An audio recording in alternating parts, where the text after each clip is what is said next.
Hello, everyone, and welcome to Yahoo News TikTok. My name is Julia Munslow, and I'm your host for this live Q&A. We are so excited today to have White House Press Secretary Jen Psaki here with us. Jen, thank you so much for being here with us on TikTok, which I think is a first for anyone in the administration. Is that right? Not the last. Hi, Julia. Not It's the great to last. be with you, and thanks for talking with me. Of course. So I know we have a limited amount of time, so let's just get right into it. We know that the Biden administration is really focused on infrastructure right now and the American Jobs Plan. Can you summarize what young people should know about the plan and how it will specifically help Gen Z and millennials get those jobs? Sure. Well, first, sometimes when people hear infrastructure, they think roads and railways and bridges, and that's a part of it. I mean, one third of the bridges in our country need to be repaired. But also, we need to really think about, and what this bill is trying to do, or this proposal, I should say, is trying to do, is create millions of jobs, but do it in a way that's really investing in industries of the future and helping us really create good green jobs. Part of what we're going to do is we're going to make sure we're rebuilding lead pipes, preventing kids from making sure kids have access to clean drinking water. Part of what we're proposing to do is investing in caregiving, making sure that people who are taking care of kids or parents have extra assistance and extra help when they need it. And part of what we're also doing is investing in areas like electric vehicles. I mean, this is an industry of the future, and we should be building more places where people can charge. We should be making sure that auto companies can build more cars, because this is where not only this is where jobs will be in the future, but it's also where people will be working in the future. It's also jobs and industries that's going to help us become a greener country. Great. So specifically, how do you think that will help Gen Z and millennials, like those young generations, and start their careers, get jobs in the future? Well, I think a big thing people are thinking about who are just starting their careers is what industries are going to be around. Where can I get jobs where I can work in an industry, where I can work in an area for some time to come? And if you look at a field like electric vehicles, I mean, the future is electric vehicles and industries like that, where there are going to be charging stations around the country, where people aren't going to be driving big SUVs around anymore. And that's an area Mm-hmm. in an industry where we're hoping to invest in. We're hoping to create more charging stations and make sure that's an area where people can work in that industry for generations to come. But there are also areas like, think about the number of people who have been working from home over the last year, people who are just starting their career working from home. They want to be connected with their employers. They want to be connected with their jobs and their industries. About a third of the country doesn't have regular access to broadband. That's crazy, and we want to change that. So that's another part of this proposal that will help people as they're looking to have more flexible work schedules. They want to be able to work from home. Maybe they want to go spend a couple of weeks in a more rural part of the country where the internet isn't as reliable, and they can do that. We think that should be a part of what's available across the country. We also want to make sure that we modernize how people move around. So having more access to different modes of transportation and means of transportation. You shouldn't be hitting a pothole when you're driving to work. You also should have more access to different ways of transportation and trains and things like that. So there's lots of ways this proposal will help people who are just getting started in their career and really thinking about how they're living, how they're moving around the country, and what their future is going to look like. Mm-hmm. Yeah, absolutely. So you mentioned these electric vehicles, the green initiative part of the American Jobs Plan. Well, we know that Earth Day is in a few days, and President Biden is holding his global climate change summit this week. What other Yeah. climate solutions is the administration prioritizing? Well, first, we know that as the one of the world's biggest emitters, the United States has a huge role to play in being a leader, but also bringing other countries together. So this global summit is an opportunity. We invited about 40 global leaders, and it's part of an effort to kind of push people to have aggressive and ambitious goals, because we can't address the climate crisis unless we all do it together. But over time, there's a lot of areas we want to work with the private sector. We want to invest in industries of the future. We want to invest funding to make sure there's enough to support getting the climate crisis under control. So there's a lot of areas where, and a lot of levers we're going to pull over the course of time. But this summit is a big opportunity for the United States to be a leader, to pull global leaders together to see what we can do and address the climate crisis. Great. So I want to move to another crisis that's happening right now, the coronavirus pandemic. So there's this new poll from Quinnipiac University that shows that 36% of adults under 25 say they don't plan to get a COVID-19 vaccine, which is higher than the 27% of all adults who say they won't get the shot. What is the administration doing to prioritize young adults and Gen Z and to push them to get vaccinated against COVID-19? Well, one of the things we're trying to do is make clear that we're going to make this accessible. We're going to make sure that you can go to a local pharmacy, you can go to your supermarket, you can go to health centers around you to get this vaccine. And we've seen in a lot of data, including for young people, that access and figuring out where to go and when to go is a big barrier. As of today, April 19th, every person over the age of 16 in the country is now eligible. So people can go to local community centers, local health centers, their supermarket, their pharmacy to get the vaccine. But we also recognize that sometimes federal government officials aren't the best messengers. And we're really trying to empower and engage and give funding to local organizations and leaders so that they can communicate in their communities. And that works for young people too. If somebody's, teacher or civic leader, maybe it's their pastor, or maybe it's their doctor they've been seeing since they were a little kid, tells them this vaccine is safe, it's effective, that's going to be even more effective than the federal government or even national media telling young people to get the vaccine. Okay, so next up, we want to move to another area that we know that young people and Gen Z care a lot about, which is police reform. We've been covering the Derek Chauvin trial, and several states have implemented reforms since George Floyd's death. But beyond reforms, what is the answer to stopping police-involved shootings? Well, first of all, this trial, watching the trial has been emotional, it's been heart-wrenching, and it has been exhausting for so many communities across the country.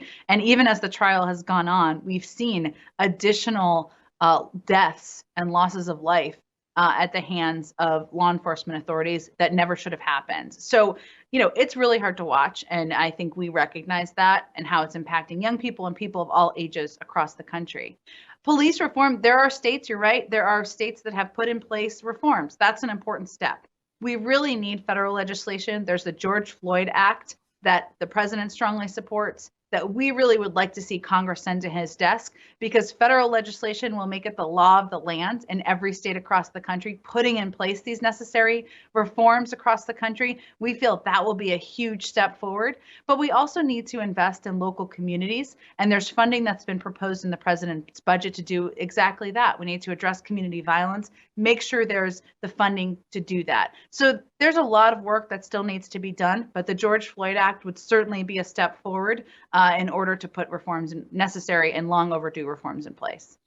So we're also coming off of a weekend of multiple mass shootings, and there's been a history of school shootings in the United States. And we've seen a lot of frustration from young people when gun control bills get caught up in partisan politics and don't pass. Yeah. We actually have a question from one of our TikTok users. What is President Biden's approach in order to motivate Republicans specifically to move forward with better gun control measures? Well, first, I get it and he gets it. And the politics are perplexing. It's incredibly frustrating when the majority of the American public, and definitely the vast majority of young people, support putting in place gun reform measures.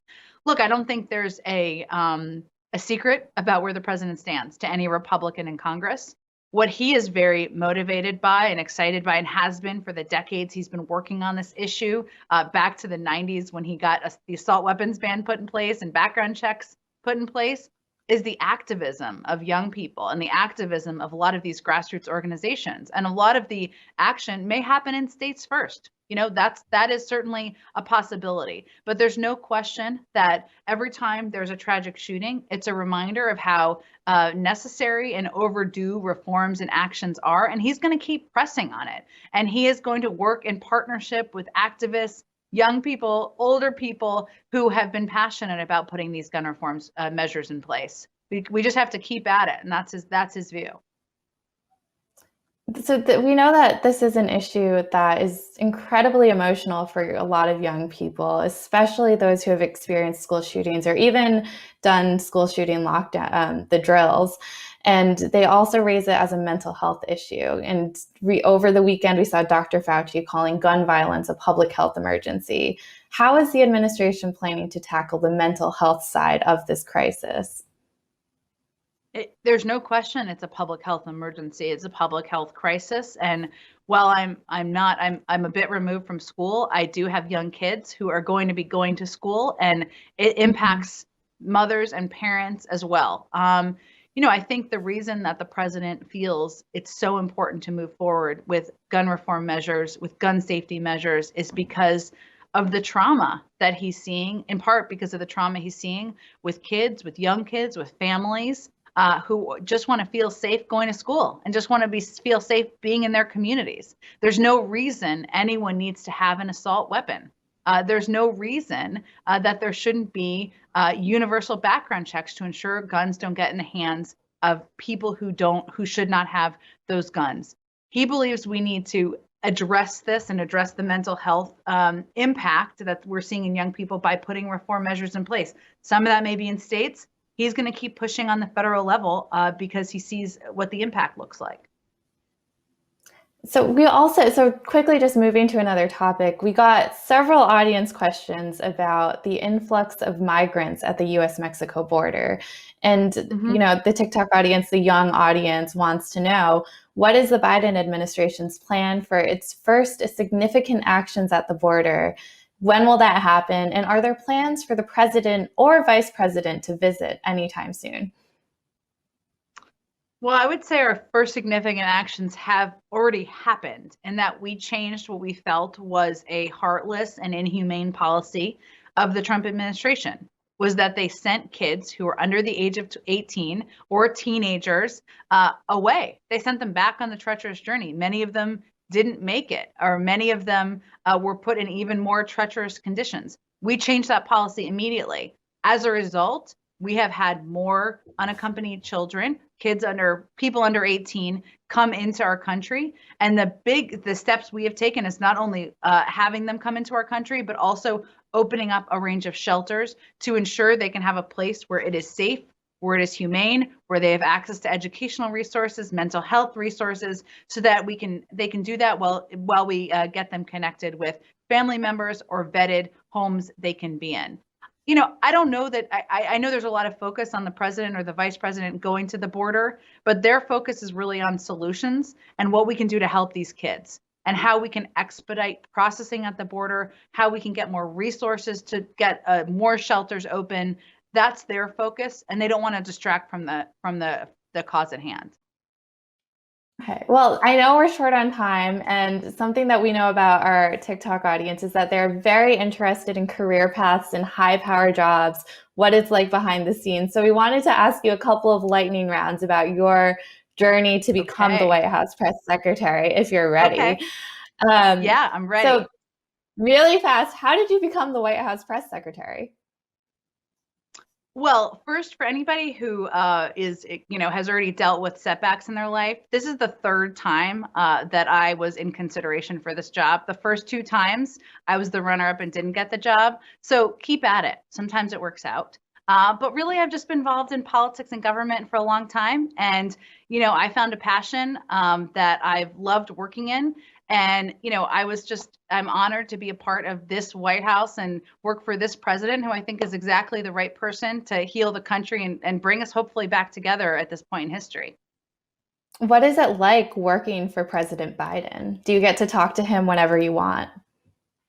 I mean, not whenever. He's got a few, sometimes he's on the phone with world leaders, so I don't bust Mhm. into those. Sometimes Of he's meeting course, with of leaders in course. Congress.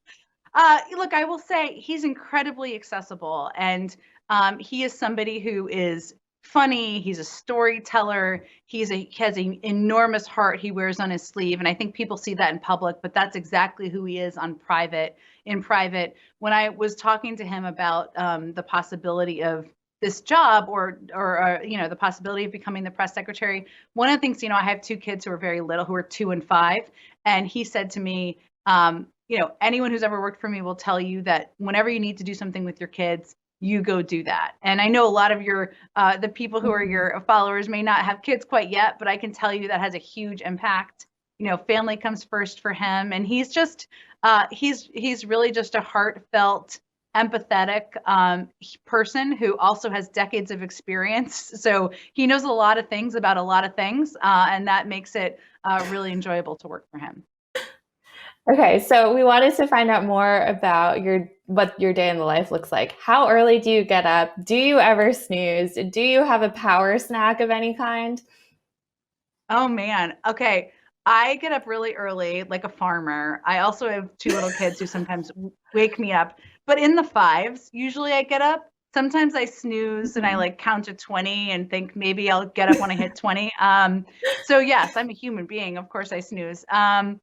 Power snacks. I'm kind of like Will Ferrell in the movie Elf. I love sugar. I would just eat sugar for every meal, which is like not a healthy thing, but I love licorice or things like that. When I'm being very good, I'll eat like almonds or, Mhm. carrots. But on days where you just need a little something extra, I'm a gummy candy fiend.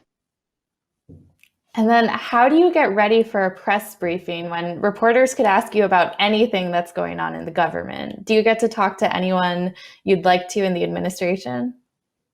Yeah, look, I one of the best parts of this job is having a front seat to history and being able to call up Jake Sullivan or Susan Rice or Jeff Zients and ask them about issues they're leading on.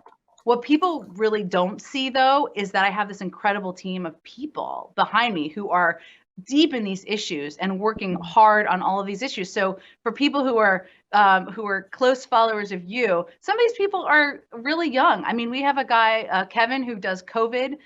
He doesn't do COVID. That's sort of a shorthand, but he is the COVID spokesperson. He just turned 25.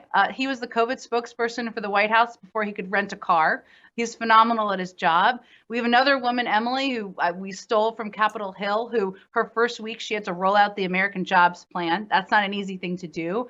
Another guy, Vadon, who does immigration and climate change, two tiny issues, as I always tease him, who just always keeps his head like above water somehow. I don't know how he does it, but these are people who are behind the scenes working with the policy people every single day and getting the answers and following up with reporters. And that's the heart and soul of what this is. Like I get to do the briefing every day and people see me, but people don't see all the people behind pulling all the levers. And that's really what makes it possible.